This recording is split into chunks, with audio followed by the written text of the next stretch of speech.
Ya. Assalamualaikum warahmatullahi wabarakatuh.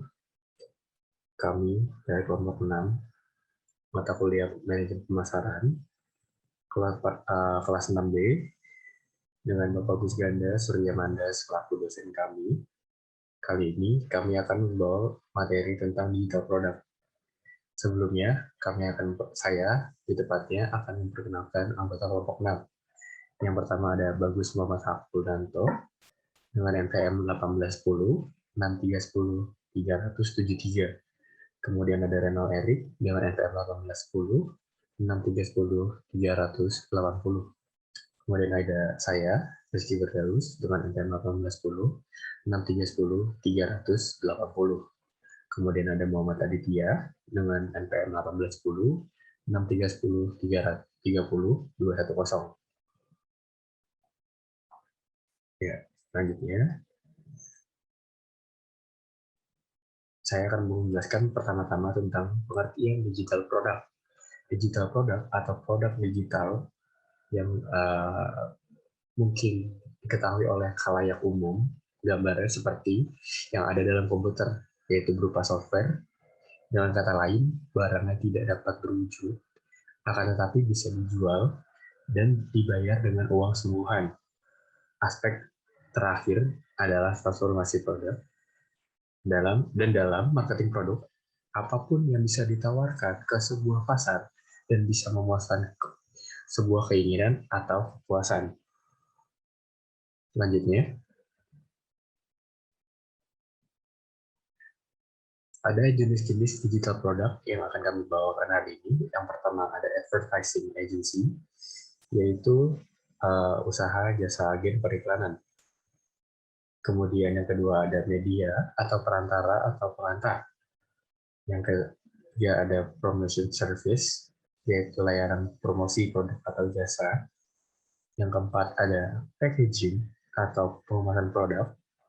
Yang kelima ada purchasing atau pembelian barang atau jasa. Yang keenam ada publicity atau publisitas produk. Yang keenam ada Salesforce atau aplikasi layanan sistem CRM. Yang kedelapan ada market research atau riset dalam pemasaran. Yang kesembilan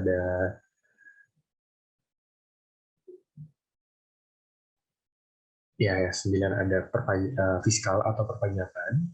Yang 10 ada legal atau legalitas. Yang ke-11 ada research and development atau R&D, adalah inovasi dalam produk. Yang ke-12 ada manufacture atau pengolahan produk, dan yang terakhir ada distribution atau penyaluran. Oke, materi pertama akan dibawakan oleh Saudara Bagus. Kepada Saudara Bagus, dipersilakan. Oke, untuk materi pertama kali mengenai advertising agency. Advertising agency adalah sebuah usaha jasa independen yang memberikan beberapa pelayanan dan melakukan beberapa fungsi bagi klien sebagai pengiklan. Pelayanan yang diberikan biasanya berupa perencanaan, penyusunan, dan penempatan iklan di media. Selain itu, mereka juga melakukan fungsi non-iklan untuk klien mereka. Biasanya yang ditawarkan adalah jasa konsultasi dan kreatif dengan maksud menambah keuntungan bagi perusahaan. Advertising agency di Indonesia sendiri cukup banyak berkembang karena dianggap dapat membantu para pengusaha untuk mengiklankan dan memasarkan produk atau jasa mereka. Fungsi kreatif sebuah agensi, penciptaan iklan termasuk dalam fungsi kreatif di mana merupakan hal yang paling penting dari sebuah agen iklan. Pada dasarnya, kegiatan yang dilakukan pada penciptaan iklan ini adalah yaitu menulis, kedua menggambar dan mengambil foto, dan yang terakhir membuat ilustrasi dan layout untuk mendapatkan pesan iklan yang efektif.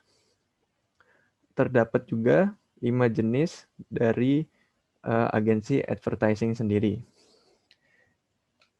Yang pertama, agensi dengan layanan penuh yang berisikan agensi yang berukuran besar, kedua penawaran dengan semua tahap iklan, ketiga orang ahli yang berbeda untuk departemen yang berbeda, dan yang terakhir mulai bekerja dari pengumpulan data dan menganalisisnya, kemudian berakhir pada pembayaran tagihan kepada orang-orang media. Dan jenis yang kedua, agensi interaktif, yaitu berisikan menggunakan mode modern komunikasi untuk pertama, dan yang kedua menggunakan iklan online, dan yang ketiga iklan yang dihasilkan interaktif, memiliki konsep yang baru dan inovatif. Berikutnya jenis yang ketiga, butik kreatif. Butik kreatif ini berisikan iklan yang dihasilkan kreatif dan inovatif. Kedua, berfungsi untuk membuat iklan yang sebenarnya. Ketiga, lembaga berukuran kecil dengan copywriter, direksi, dan kreatif sendiri. Dan jenis keempat, media pembelian agen. Untuk pembelian agen berisikan membeli tempat untuk pengiklanan, kemudian dijual kepada pengiklan. Kedua, menjual waktu di mana iklan ditempatkan. Ketiga, penjadwalan slot televisi yang berbeda dan stasiun radio. Dan yang terakhir, mengawasi iklan tersebut sudah ditayangkan pada saat memilih. Dan untuk jenis yang terakhir, agen in-house, yang berisikan pertama, sebagus agensi dengan layanan penuh. Yang kedua, banyak organisasi besar memilih jenis ini dan bekerja hanya untuk mereka. Agensi ini bekerja sesuai dengan peraturan organisasi. Jenis agensi membutuhkan orang-orang yang berpengetahuan khusus di bidang tersebut, seperti iklan yang menunjukkan pesan sosial, iklan keuangan, dan lain-lain. Berikutnya. Next. Media.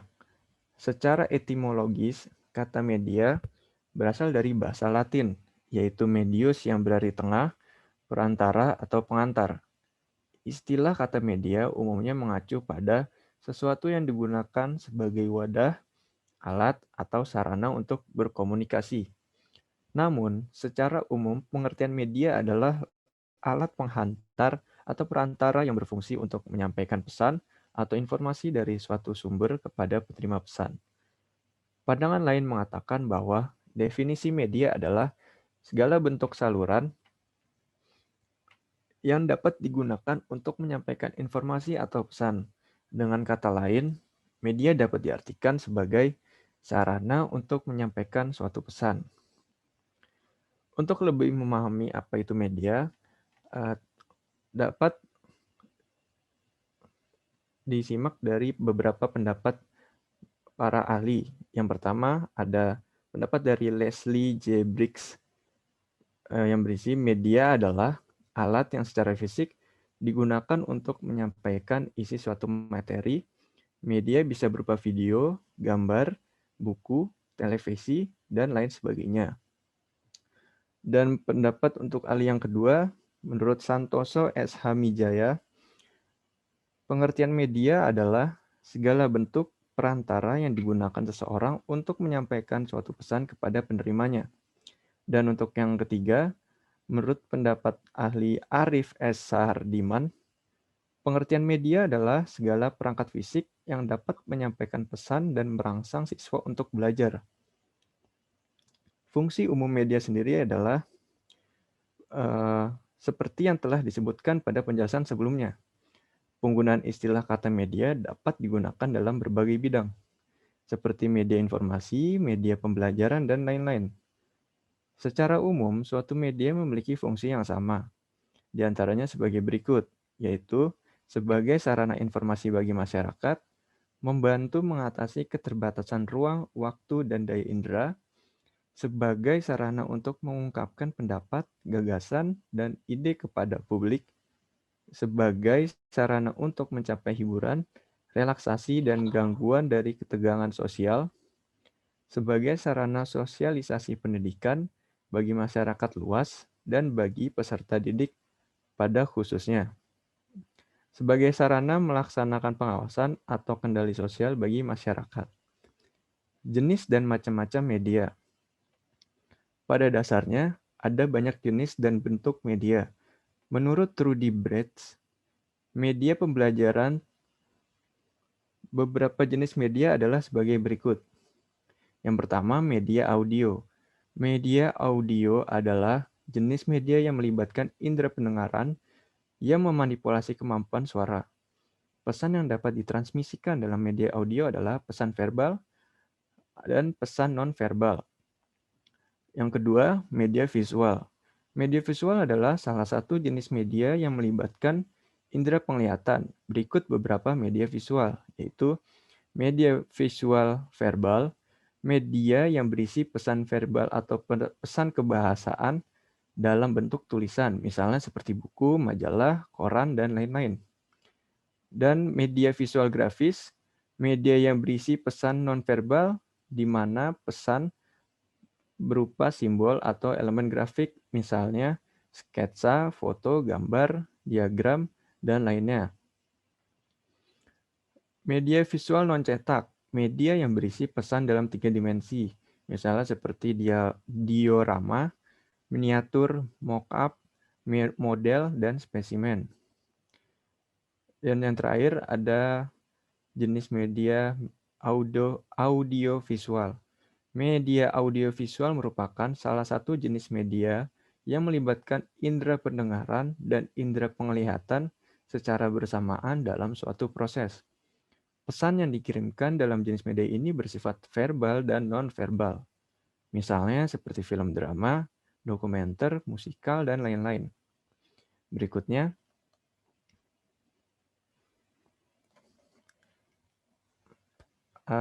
promotion service. Ada 4 jenis promosi yang didominasi oleh pemasar tradisional dalam mempengaruhi penjualan produk jasa.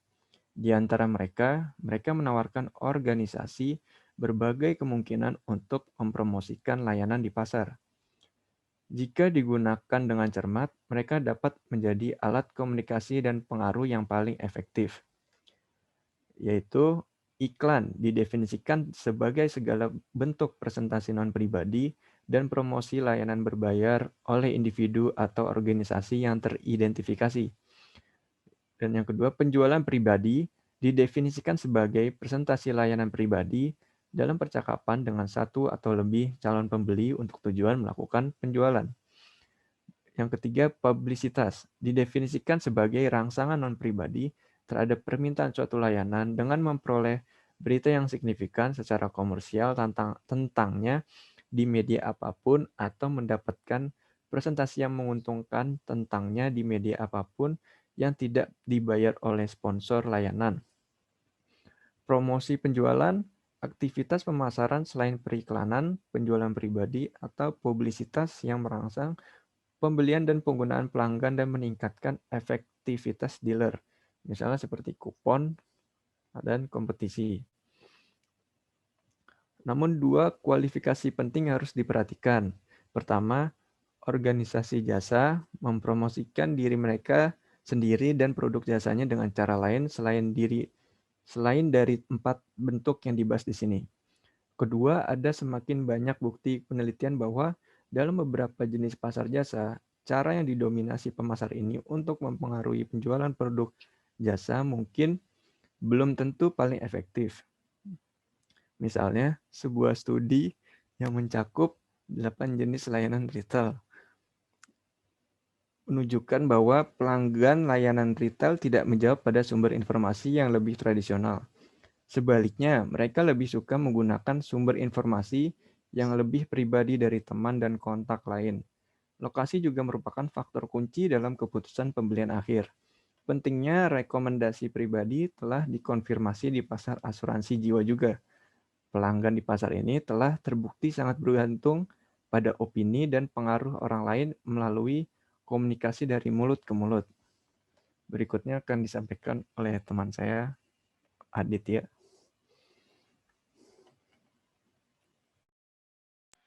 Terima kasih, Bagus Muhammad. Selanjutnya ada slide tentang packaging. Packaging produk atau kemasan akan sangat berpengaruh terhadap penjualan dan daya saing sebuah produk di pasaran. Kemasan produk yang unik dan menarik cenderung memberikan kesan positif bagi merek dan kualitas produk. Karena sebuah packaging produk ini juga termasuk dalam biaya produksi, sebuah barang yang harus dikeluarkan oleh perusahaan. Untuk menghemat biaya, sambil memanfaatkan kemasan, ada baiknya melakukan survei dan memahami karakteristik kemasan produk yang baik sebelum proses produksi habis. Lalu di sini ada klasifikasi packaging. Klasifikasi packaging itu ada dua cara. Yang pertama, klasifikasi kemasan menurut frekuensi pemakaian. Yang kedua, klasifikasi packaging kemasan dalam bentuk jadi. Nah, packaging tersendiri mempunyai ciri-ciri, yaitu memiliki nilai efektivitas, yang kedua menjamin keamanan produk, yang ketiga memudahkan pengiriman, yang keempat mudah dikenali, yang kelima menyertai informasi bahan dan izin terkait, yang keenam ergonomis, yang ketujuh perhatikan faktor keindahan. Lalu packaging tersendiri itu mempunyai fungsi. Yang pertama itu sebagai tempat produk, yang kedua sebagai identifikasi, yang ketiga sebagai alat komunikasi, yang keempat memudahkan penggunaan, yang kelima mempromosikan produk. Manfaat packaging tersendiri itu adalah untuk melindungi produk dari kerusakan agar lebih mudah dimuat dan dipasarkan. Next. Yes, selanjutnya ada purchasing. Purchasing dalam bahasa Indonesia memiliki arti pembelian yang dalam suatu organisasi berarti suatu proses pemesanan barang atau jasa untuk digunakan dalam melancarkan kegiatan operasional. Purchasing merupakan kegiatan pembelian yang dilakukan secara manual. Prosesnya bisa melalui email, telepon, dan lainnya. Kelemahan dari sistem ini adalah bagian purchasing harus terus-menerus melakukan kontak dengan supplier, mulai dari pemesanan barang hingga barang sampai di tempat. Tentunya hal ini juga akan meningkatkan biaya dan tidak efektif. Apalagi jika pembelian yang terjadi bisa lebih dari satu transaksi. Biasanya purchasing memiliki SDM tersendiri. Perannya adalah melakukan pembelian yang diminta oleh divisi lain dalam perusahaan. Tidak hanya itu, purchasing juga bertanggung jawab atas barang atau jasa yang dipesannya.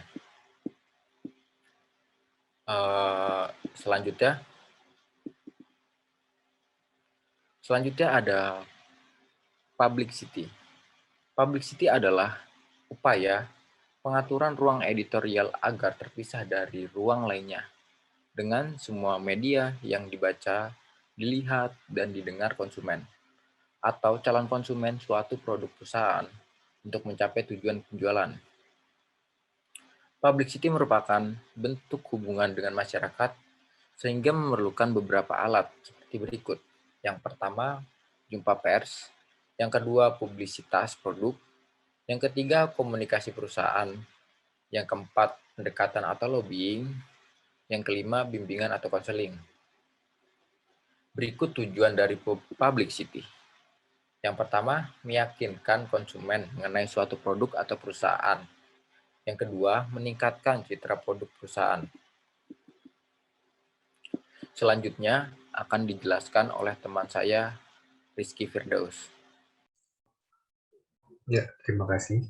Selanjutnya ada Salesforce. Salesforce adalah perusahaan perangkat lunak yang berasal dari Amerika Serikat, lebih tepatnya San Francisco, California.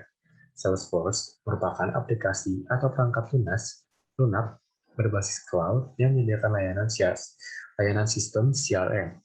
Dengan menggunakan Salesforce, perusahaan yang menggunakan sistem tersebut memungkinkan untuk melihat customer secara 360 derajat melalui sistem yang terintegrasi dengan berbagai macam layanan seperti Salesforce, Sales Cloud, Service Cloud, hingga Marketing Cloud.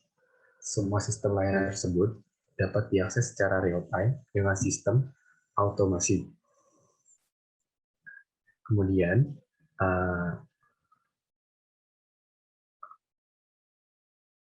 Ya, kemudian ada CRM.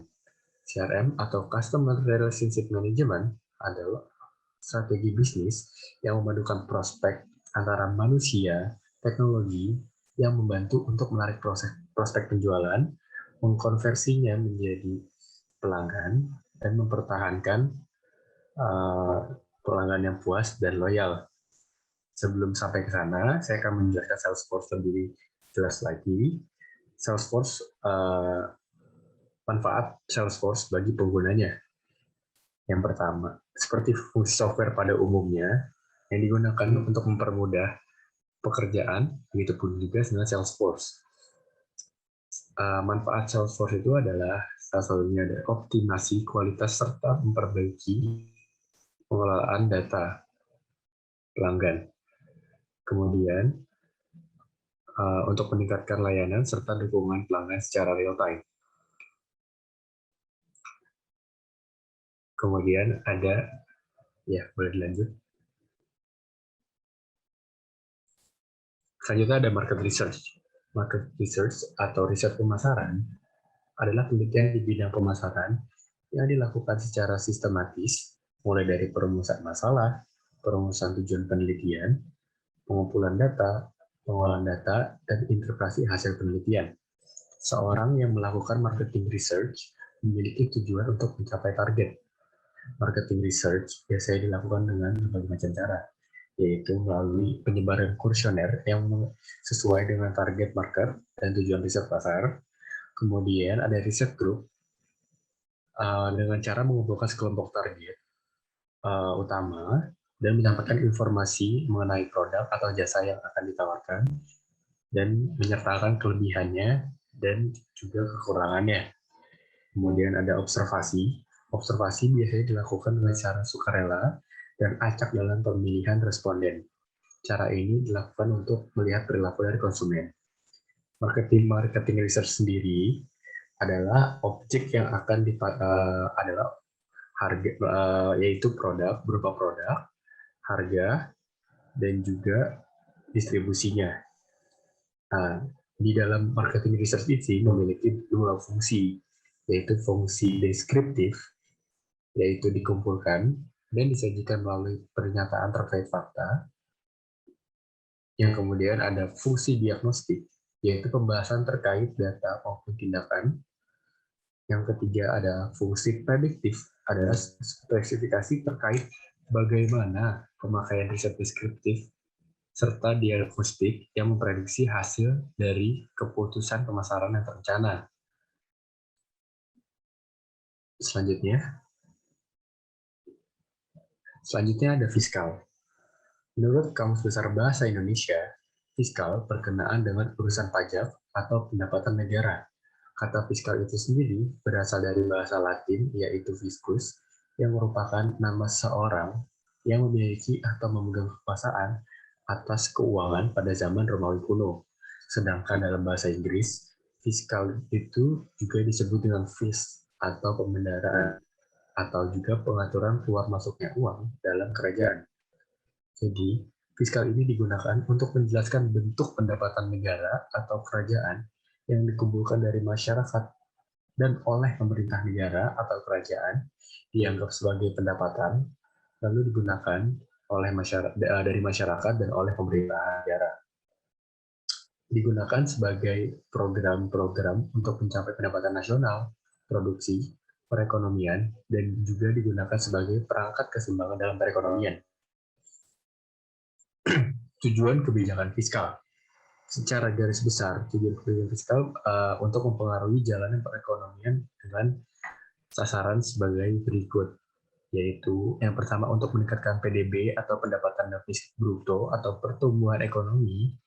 Biasanya ini berkaitan dengan pendapatan atau pengeluaran negara. Yang diantaranya adalah pembangunan sarana dan prasarana, pembelanjaan persenjataan, proyek pemerintah, pembangunan infrastruktur, atau berbagai macam suntikan dan berbagai macam berbagai macam kebijakan pemerintah untuk membantu seluruh kalangan masyarakat. Kemudian ada instrumen kebijakan fiskal. Nah, di sini terdapat banyak macam-macam kebijakan fiskal. Yang pertama ada kebijakan fiskal dari segi teori, yaitu kebijakan fiskal fungsional, kebijakan fiskal yang tidak disengaja, dan yang selanjutnya adalah kebijakan fiskal yang disengaja. Kemudian ada kebijakan fiskal dari jumlah penerimaan dan pengeluaran, ya, seperti kebijakan fiskal yang seimbang, kebijakan fiskal surplus, kebijakan fiskal defisit, dan kebijakan fiskal dinamis. Materi selanjutnya akan dibawakan oleh teman saya, kepada Renold, dipersilahkan.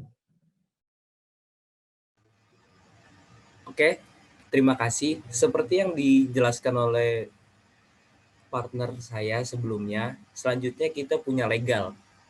Legal adalah jaminan mendasar kebebasan individu dengan membatasi aktivitas mana yang secara tegas dan jelas dilarang.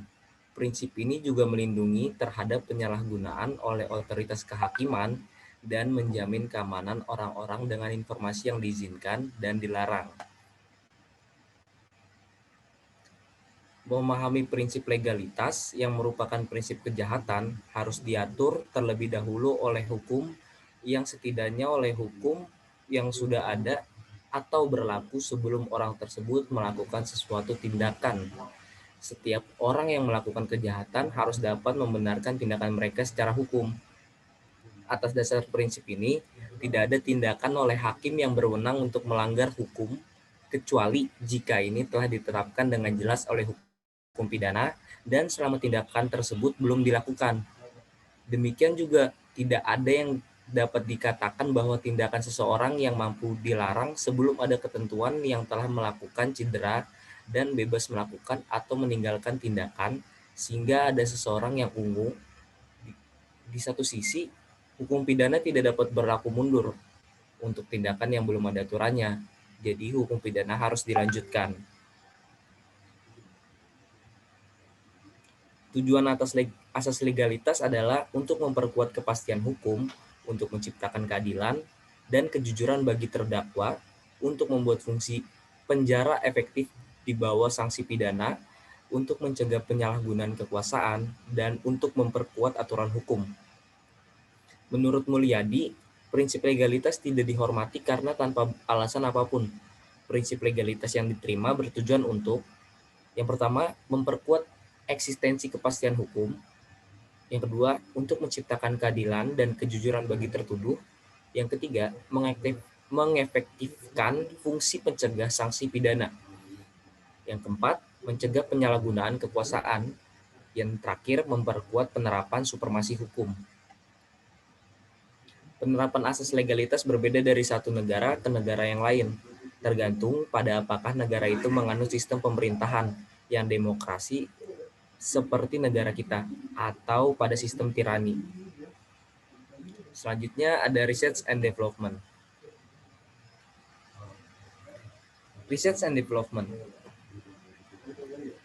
atau yang biasa disebut R&D, adalah salah satu bagian paling penting dalam pembuatan produk atau jasa yang baru dari sebuah perusahaan. Ketika ingin unggul dari kompetitor, tentu saja nggak bisa untuk tinggal diam tanpa melakukan hal yang itu saja. Harus ada selalu gebrakan baru agar perusahaan atau bisnis kecil yang dijalankan tetap satu langkah di depan. Apa itu research and development? Dari Investopedia, research and development adalah aktivitas yang dilakukan oleh perusahaan ketika sedang berinovasi, menciptakan produk atau layanan baru. Seperti namanya, R&D berisikan rangkaian proses riset dan pengembangan produk atau layanan yang ingin dibuat. Tujuan utamanya adalah agar perusahaan dapat meluncurkan produk atau jasa yang orisinal secara optimal. Hampir semua perusahaan menjalankan R&D. Pasalnya, seperti yang sudah disebutkan tadi, mereka harus selalu punya satu langkah yang lebih depan dari kompetitornya. Riset dan pengembangan produk tak hanya dilakukan oleh perusahaan besar saja, tetapi bisnis-bisnis kecil juga melakukan hal ini untuk bisa bersaing ke depannya. Selanjutnya ada manufacturing. Pengertian manufacturing sendiri secara teknis adalah pengolahan bahan mentah melalui proses kimia dan fisika untuk mengubah bentuk, sifat, atau tampilan untuk membuat komponen atau sebuah produk. Manufaktur juga mencakup perakitan berbagai komponen hingga menjadi produk. Secara umum, manufaktur mempunyai beberapa tahap operasi, dan setiap tahapan operasi membuat bahan mentah lebih dekat ke bentuk terakhirnya. Pengertian manufaktur secara ekonomis adalah proses transformasi bahan mentah pada bentuk yang mempunyai nilai tambah melalui salah satu atau lebih operasi atau proses perakitan sehingga memiliki nilai jual. Perusahaan manufaktur memiliki beberapa karakteristik dan juga ciri-ciri, diantaranya adalah sebagai berikut. Pengelolaan material dan hasil produk perusahaan manufaktur melakukan proses pengolahan bahan-bahan mentah menjadi barang yang memiliki nilai jual. Produk yang dihasilkan terlihat secara kasat mata atau berwujud, berbeda dengan perusahaan jasa yang produknya tidak berwujud, menggunakan mesin dan SDM skala besar dan proses produksinya. Perusahaan manufaktur biasanya menggunakan mesin dan tenaga manusia dengan skala besar. Selanjutnya ada distribution. Distribution merupakan salah satu jenis kegiatan ekonomi. Distribusi memiliki peran yang sangat penting dalam menyediakan kebutuhan manusia. Distribusi adalah proses penyaluran hasil produksi berupa barang dan jasa dari produsen ke konsumen untuk memenuhi kebutuhan manusia. Orang yang melakukan kegiatan distribusi disebut distributor. Sistem distribusi yang baik akan mendukung kegiatan produksi dan konsumsi. Ada dua jenis sistem distribusi dalam penyaluran hasil produksi, yaitu distribusi langsung dan distribusi tidak langsung.